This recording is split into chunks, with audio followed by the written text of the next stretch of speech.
Ya, tentu saja biasanya hari ini pasti banyak banyak hamba Tuhan, banyak pendeta di gereja berkhotbah dari Kisah Rasul 2 ya tentang Pentakosta. Dan kali ini saya juga akan menyampaikan firman Tuhan di ayat di teks ya Kisah Rasul 2 ini pada ayat pertama sampai ayat yang ke-13. Ketika tiba hari Pentakosta, semua orang percaya berkumpul di suatu tempat.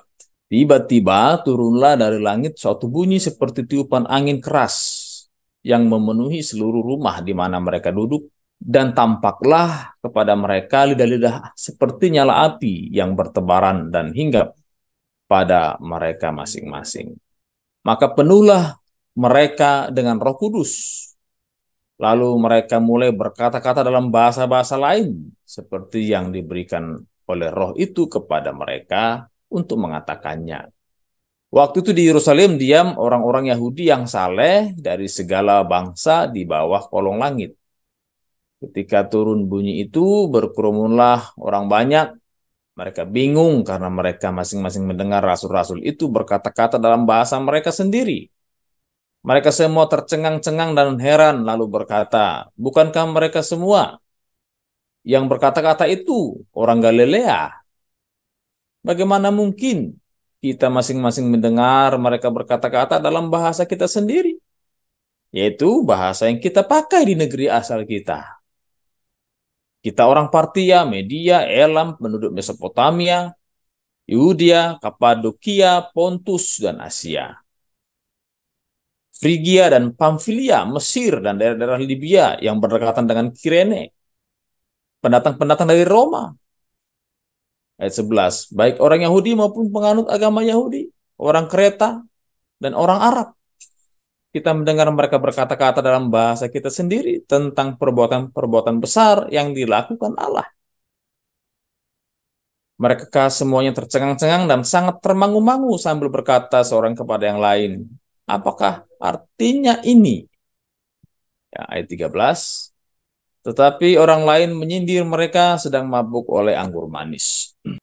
Bapak-bapak dan saudara-saudara yang dikasihi Tuhan Yesus Kristus, hari Pentakosta itu tidak ada kaitannya dengan pencurahan Roh Kudus sebelumnya, ya kan? Tidak ada kaitannya. Karena hari Pentakosta di mana terhimpun banyak orang di Yerusalem, ya, pada waktu itu adalah satu hari raya memperingati hasil panen, ya, hasil panen panen gandum tepatnya ya, hasil panen gandum. Dan juga hari raya Pentakosta yang di mana banyak orang berkumpul di sana itu sebenarnya hari raya memperingati 10 hukum Tuhan, ya. Juga memperingati hari raya eh, perjanjian, ya, perjanjian Tuhan seperti itu ya. Dan juga lebih tepat juga hari raya panen gandum.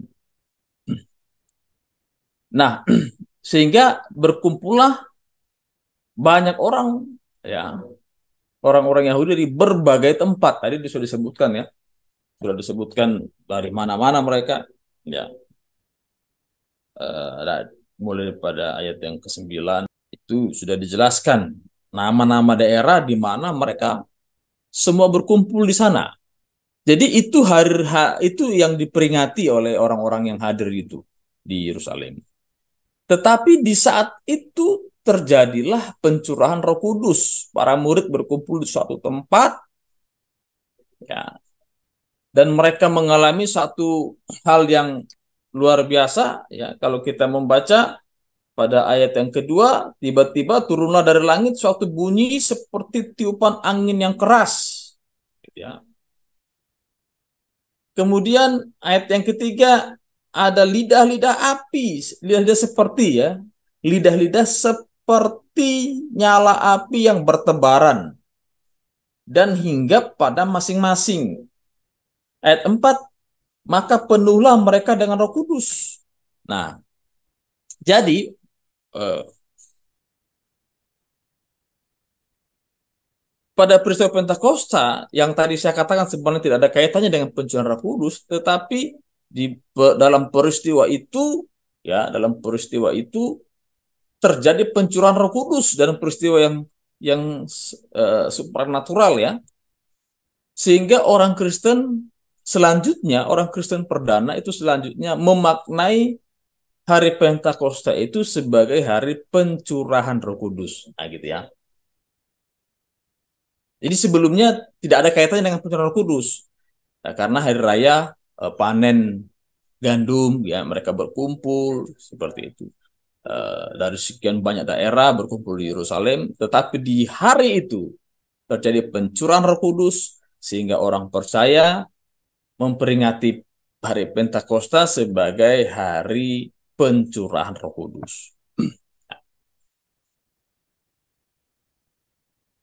Di ayat yang keempat itu ada yang menarik, ya.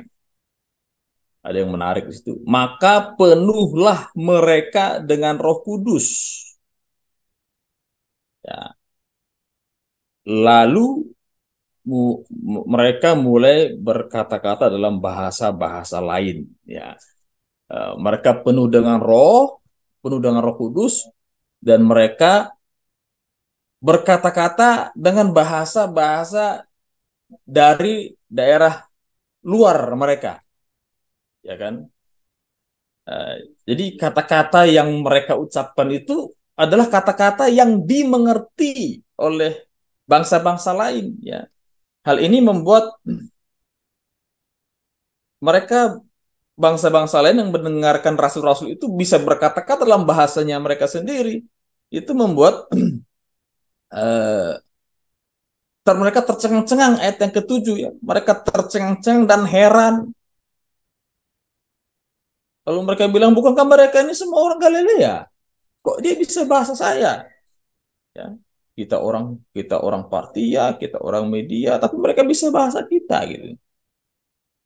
Apa yang dibicarakan? Ya tentu tentang perbuatan-perbuatan besar yang dilakukan oleh Allah di ayatnya yang ke-11.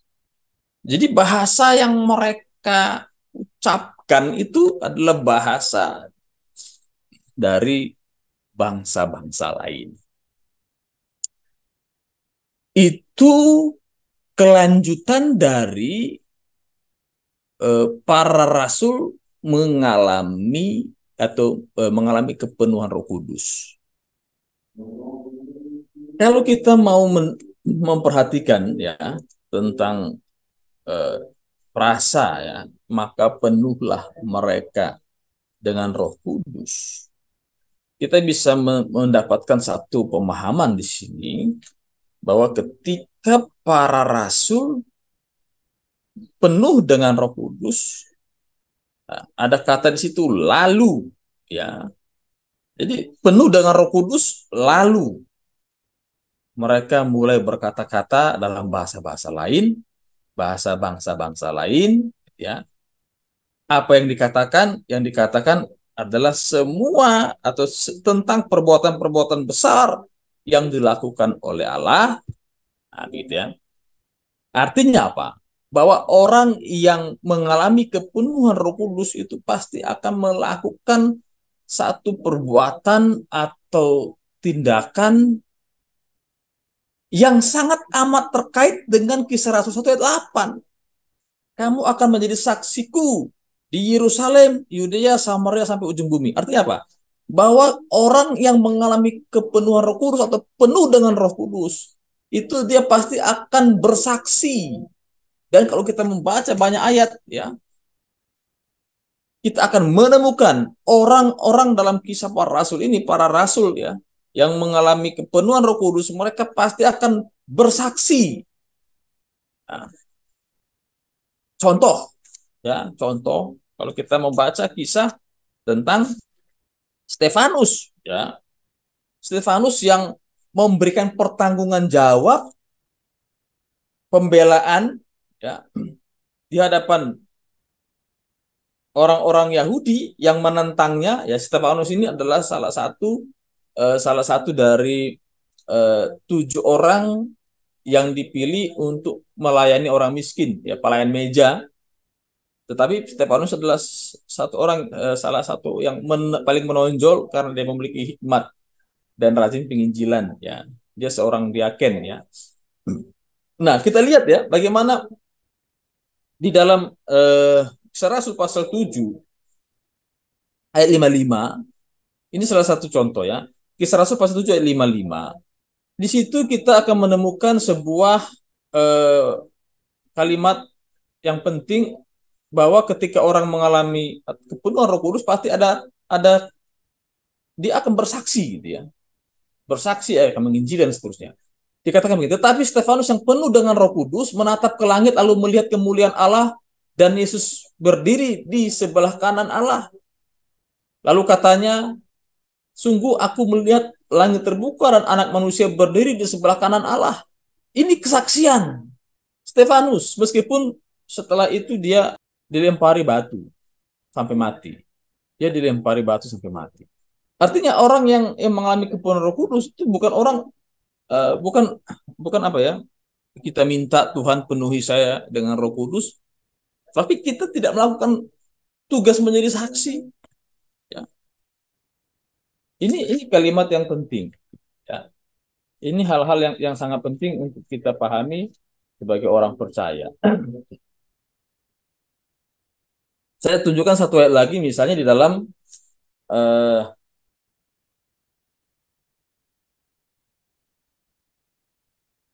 Kisah Rasul pasal 4 ya.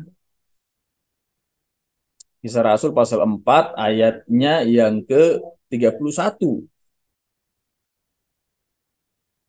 Kisah Rasul pasal 4 ayat 31.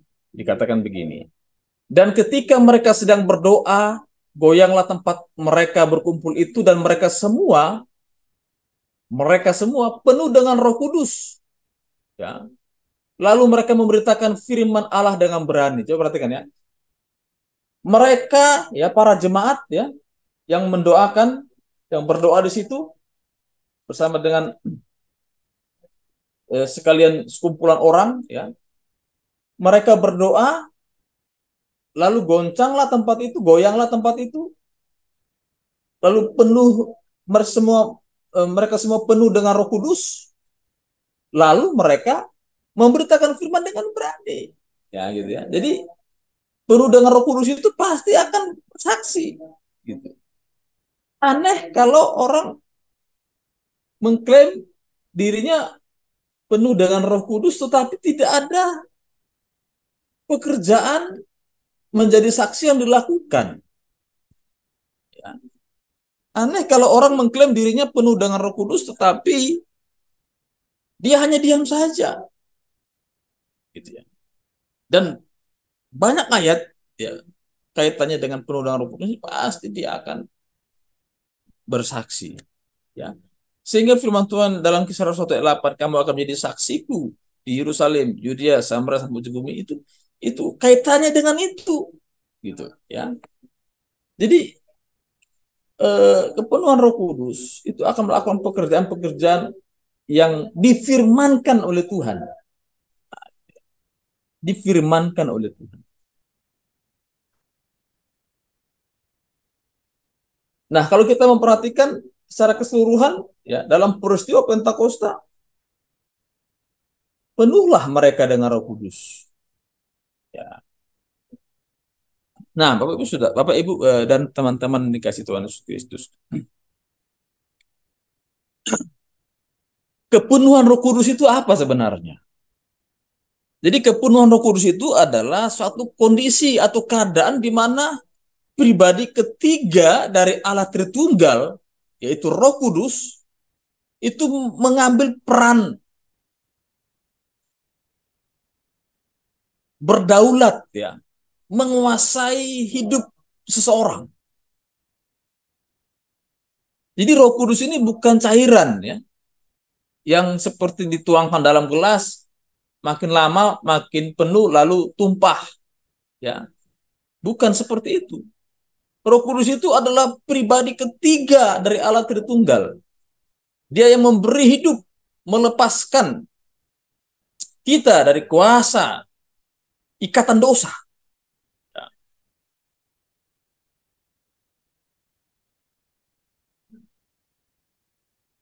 Jadi ketika seseorang dipengaruhi, orang dikuasai oleh Roh Kudus, dia akan melakukan satu perbuatan-perbuatan, ya, yang mengarah pada menjadi saksi itu.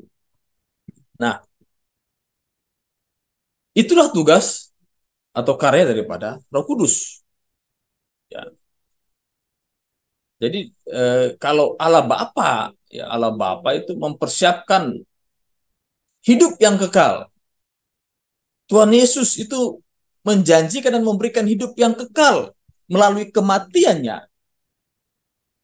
Roh Kudus itu memperanakkan orang dan memberikan hidup yang kekal secara nyata dalam pribadi orang-orang percaya. Ya. Jadi penuh dengan Roh Kudus itu adalah dipimpin, dikuasai oleh Roh Kudus. Ya. Jadi mereka penuh dengan Roh Kudus. Nah, memang berbeda ya menerima Roh Kudus dan dipenuhi oleh Roh Kudus. Ya. Kalau menerima Roh Kudus itu hanya satu kali, ya. Satu kali seumur hidup. Tetapi dipenuhi oleh Roh Kudus yang saya katakan tadi dipimpin, dikuasai, itu terjadi secara terus-menerus, terus-menerus. Dan inilah pekerjaan daripada Roh Kudus dalam kehidupan orang percaya.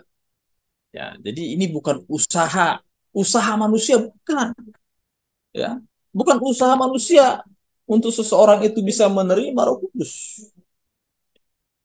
Karena apa? Kalau kita membaca kembali dalam Kisah Rasul pasal 2, ya, dikatakan tadi di ayatnya yang kedua, tiba-tiba, ya, tidak ada rencana, tidak direncanakan oleh manusia ini. Tiba-tiba turunlah dari langit suatu bunyi, ya, dan seterusnya. Ya. Jadi eh, untuk seseorang itu mengalami Roh Kudus itu bukan upaya manusia sama sekali, tidak ada. Ya. Tapi itu adalah pekerjaan dari Roh Kudus itu sendiri.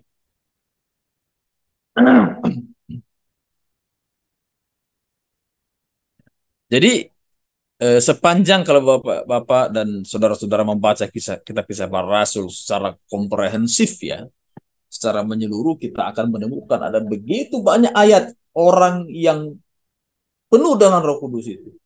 Dia pasti akan bersaksi, yang memberitakan Injil, ya, ya, apa namanya itu, menyampaikan kabar baik firman Tuhan, menguatkan orang dan seterusnya. Kaitannya itu. Jadi menjadi saksi itu digenapi. Jadi ketika Yesus bilang kamu akan menjadi saksiku di Yerusalem, Yudea, Samaria sampai ujung bumi itu, ya, artinya manusia itu tidak dilepas begitu saja untuk jadi saksi, tidak. Tetapi Roh Kudus curahkan, Roh Kudus diberikan untuk menjadi sebuah daya, kekuatan untuk bersaksi, untuk berani memberitakan Injil. Ya. Dan bukan hanya itu, ya, bukan hanya itu. Kalau kita membaca pada pasal 2 ayat 41 sampai 47, ada hasil yaitu sebuah komunitas jemaat mula-mula, ya kan? Sebelumnya melalui khotbah Petrus di Serambi Salomo, dia berkhotbah tentang Kristus, bagaimana mereka harus hidup baru dan seterusnya. Mereka yang menerima perkataan Petrus memberi diri dibaptis, jumlah mereka bertambah 3.000 jiwa. Dan kalau kita membaca jemaat mula-mula, mereka bertekun dalam pengajaran para rasul, bertekun dalam persekutuan. Mereka selalu berkumpul untuk memecahkan roti dan berdoa. Ya kan? Satu komunitas hadir. Dan ini adalah salah satu dari karya daripada Roh Kudus itu sendiri. Ya, membuat Petrus berani berkhotbah. Jadi memang kalau kita membaca pada bagian ini kita akan melihat ya Kisah Rasul pasal 2 dampak ya, saya mau katakan salah satu dampak dari peristiwa Pentakosta. Ya, ada salah satu penafsir itu menjelaskan bahwa jemaat di kota Roma, ya, jemaat di kota Roma itu didirikan oleh jemaat-jemaat yang hadir di peristiwa Pentakosta. Ya, jemaat di Roma bukan Paulus yang mendirikan ya, karena Paulus waktu tulis surat kepada jemaat di Roma, Paulus sendiri belum pernah ke Roma. Siapa yang mendirikan jemaat di sana?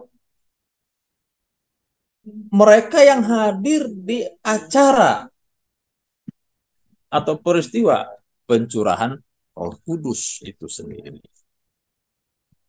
Artinya begini, artinya bahwa eh, orang yang mengalami dampak daripada pencurahan Roh Kudus ini, ya, bukan hanya para rasul ya, tetapi jemaat jemaat mula-mula. Ya, bagaimana jemaat ini dengan tekun, ya, sehati berdoa, tekun dalam pengajaran para rasul. Ya, kalau mereka jemaat mula-mula ini bisa bertekun dalam pengajaran para rasul, saya yakin dan percaya ini pun merupakan eh, akibat atau pekerjaan daripada Roh Kudus dalam kehidupan mereka, sehingga bisa mereka bertekun dalam pengajaran para rasul, bertekun dalam doa. Sehingga pada bagian ini kita melihat bagaimana eh, satu peristiwa, ya peristiwa kisah para rasul ini adalah peristiwa yang sangat luar biasa. Gereja lahir, ya, gereja hadir, dan inilah sebenarnya misi yang terkandung dalam perjanjian baru. Ya, mereka keluar ya dari dalam keluar, itu namanya misi sentrifugal. Dari dalam keluar, mereka keluar memberitakan Injil dengan berani. Dan dalam waktu yang tidak lama, banyak orang percaya yang hadir, ya, yang lahir ya, orang percaya yang lahir.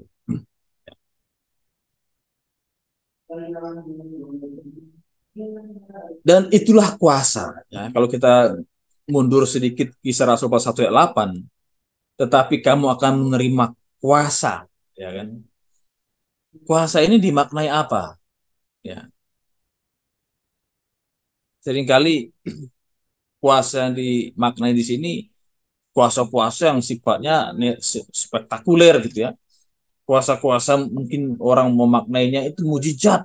Ya, ya bisa mujizat. Tapi yang paling penting esensi kuasa di sini adalah kuasa untuk berani bersaksi. Kuasa untuk berani memberitakan Injil. Sehingga eh, gereja, jemaat atau gereja itu ada itu karena misi. Dan harusnya gereja ada juga untuk misi. Ya kan? Saya berkali-kali katakan gereja yang hidup itu adalah gereja yang concern, ya, pada pemberitaan Injil. Concern pada penginjilan. Itu gereja yang hidup. Ada seorang teolog mengatakan kalau gereja sudah berhenti memikirkan tentang pemberitaan Injil atau penginjilan, gereja itu hanya seperti monumen, ya. Karena apa? Memang spiritnya ada pemberitaan Injil. Gereja itu harus fokus pada pemberitaan Injil, menjadi saksi. Dan seharusnya jemaat pun dilatih, dididik sedemikian rupa untuk giat dalam pemberitaan Injil. Mahasiswa juga harus concern dengan penginjilan. Kan memang spiritnya spirit itu menjadi saksi. Lahirlah gereja gitu. Jadi lahirnya gereja ini spiritnya spirit pemberitaan Injil. Maka kalau kita melihat hari ini, apakah pemberitaan Injil sudah berhenti? Oh, sudah banyak kok orang Kristen, sudah banyak orang percaya, nggak usah lagi pemberitaan Injil. Apakah spirit itu sudah hilang? Ya, ada spirit yang hilang ternyata. Spirit untuk memberitakan Injil. Dan ini menjadi sebuah perhatian kita bersama. Ya, kalau gereja nggak suka memberitakan Injil, nggak fokus punya program penginjilan, hanya sibuk ngurus ke dalam, kurang mikir keluar, maka gereja itu lama-kelamaan akan mati pelan-pelan. Ya, karena di gereja dibangun bukan untuk itu. Memang ngurusin ke dalam penting, penting sekali. Tetapi ya, kamu akan menjadi saksiku di Yerusalem, di Yudea, Samaria, sampai ujung bumi. Menjadi saksi itu dikerjakan bersamaan. Bukan Yerusalem dulu. Yerusalem udah beres baru Yudea. Yudea beres baru Samaria. Kalau kayak gitu polanya Yerusalem nggak beres-beres. Yudea nggak beres-beres. Samaria nggak akan beres. Nggak akan sampai Injil kepada ujung bumi. Semua itu harus dikerjakan bersama-sama. Ya, gereja itu fokus ke dalam dan juga melihat keluar. Gereja itu harus berdampak dalam masyarakat, itu berdampak dalam kehidupan, dalam sebuah geografis perkotaan, itu gereja harus berdampak di sana. Kalau gereja berhenti berdampak, ya, maka gereja akan berhenti menjadi gereja. Ada salah satu semboyan reformasi yang penting untuk kita renungkan.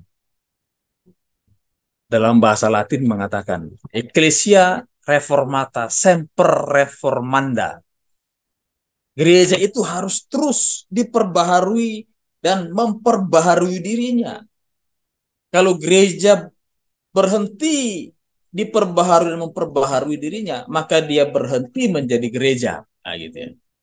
Dan ini satu pemikiran bagaimana orang-orang, banyak jiwa, masih banyak yang belum mendengarkan firman, belum dengar Injil, belum pernah dengar Yesus Juru Selamat. Ya. Itu tugas siapa? Tugas orang percaya. Tugas gereja. Gereja bukan hanya bicara bangunan. Gereja itu bicara orang. Di mana orang itu ada Roh Kudus di dalamnya. Dialah bait Allah, kata Paulus. Ya. Dan biarlah dalam momen Pentakosta ini, kita tahu spiritnya. Spirit Pentakosta adalah spirit menjadi saksi. Spirit Pentakosta adalah spirit memberitakan Injil. Spirit Pentakosta adalah spirit untuk kita menuai jiwa-jiwa di ladang Tuhan. Tuhan Yesus memberkati kita semua. Mari berdoa.